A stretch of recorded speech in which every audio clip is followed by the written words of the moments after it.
Reflexão do dia, Mateus 12. Gosto muito deste capítulo do Evangelho segundo Mateus, porque ele traz um dos textos de interpretação muito interessante.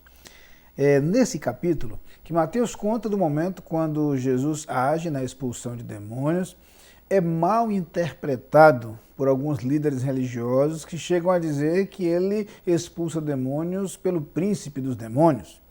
E então Jesus faz uma declaração intrigante. Ele diz que qualquer pecado será perdoado, menos a blasfêmia contra o Espírito Santo.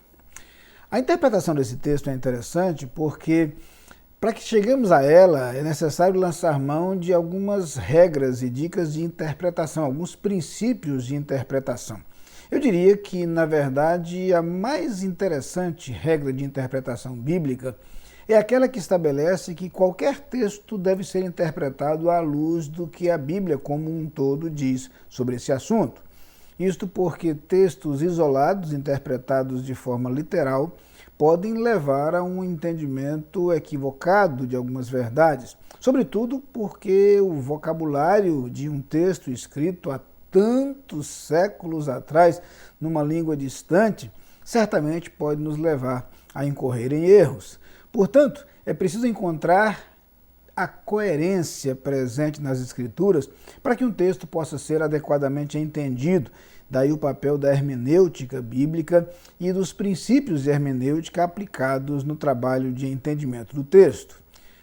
Quando Jesus afirma que a blasfêmia contra o Espírito Santo seria um pecado imperdoável, vamos recorrer a outros textos das Escrituras e entender um pouco melhor o que ele estaria querendo dizer. Primeiro é importante entender a obra do Espírito Santo.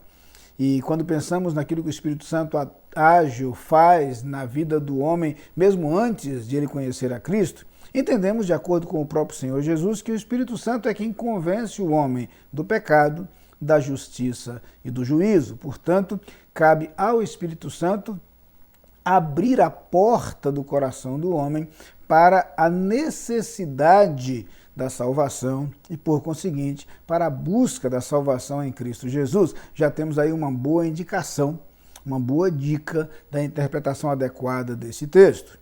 Por outro lado, as Escrituras vão dizer em diversos lugares que o pecado é tirado de sobre nossos ombros de maneira plena, total. Nenhuma condenação há para os que estão em Cristo Jesus. O sangue de Jesus Cristo nos purifica de todo pecado. E outros textos que mencionam a ação completa de Jesus, trazendo-nos o perdão, a purificação, a restauração de nossa relação com Deus e a libertação de qualquer condenação. Quando juntamos essas ideias, entendemos com maior clareza que, na verdade, Jesus está falando daquilo que nos impediria o acesso ao perdão dos pecados. Óbvio, se é o Espírito Santo quem nos convence do pecado, da justiça e do juízo, a rejeição à obra e à ação do Espírito Santo faria com que nós não entendêssemos a nossa necessidade de redenção. E quando não temos consciência de pecado, nós não buscamos a salvação. Jesus, em determinado momento, ironiza dizendo que os sãos não precisam de médico, e sim os doentes. E, de certa forma, se refere àqueles que vão morrer achando que estão sãos. A mensagem de Jesus, portanto, quando colocamos juntas estas ideias, é de que o homem pode ter todos os seus pecados perdoados pelo sangue de Cristo remido na cruz. No entanto, se rejeitamos a obra do Espírito Santo, que é quem nos faz convencidos de que somos pecadores e de que precisamos de Cristo, nós não recorreremos ao Senhor Jesus e o perdão nos será impossível. Portanto, não é que o perdão não se estenda a todos os nossos pecados, mas ele se torna inacessível quando nós não buscamos o perdão e a salvação que há no Senhor Jesus.